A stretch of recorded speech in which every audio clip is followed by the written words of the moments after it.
ದೀಪಾವಳಿ ಕತ್ತಲು ಕರಗುವಂತೆ ಮಾಡುವ ಬೆಳಕಿನ ದರ್ಶನ. ದೀಪದಿಂದ ದೀಪ ಹಚ್ಚಬೇಕು, ಪ್ರೀತಿಯಿಂದಲೇ ಪ್ರೀತಿ ಹಂಚಬೇಕು. ಕರ್ನಾಟಕ ಟಿವಿ ಕಚೇರಿಯಲ್ಲಿ ದೀಪಾವಳಿ ಹಬ್ಬವನ್ನು ಸಂಭ್ರಮದಿಂದ ಆಚರಿಸಲಾಯಿತು.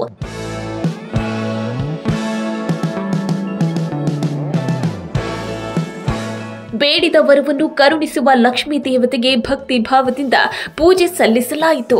ಕರ್ನಾಟಕ ಟಿವಿ ಎಲ್ಲ ಸಿಬ್ಬಂದಿಗಳು ಪೂಜಾ ಕಾರ್ಯದಲ್ಲಿ ಶ್ರದ್ಧಾ ಭಕ್ತಿಯಿಂದ ಭಾಗಿಯಾದರು.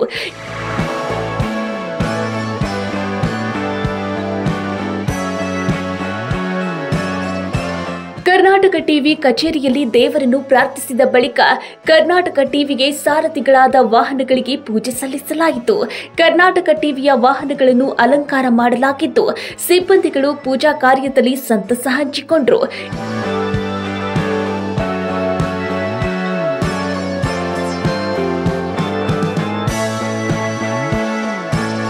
ಕರ್ನಾಟಕ ಟಿವಿ ಕರ್ನಾಟಕದ ನಂಬರ್ 1 ಡಿಜಿಟಲ್ ಮೀಡಿಯಾ. ಈ ಬಾರಿಯ ದೀಪಾವಳಿ ಕರ್ನಾಟಕ ಟಿವಿಯ ಉತ್ಸಾಹವನ್ನ ಹೆಚ್ಚಿಸಿದೆ.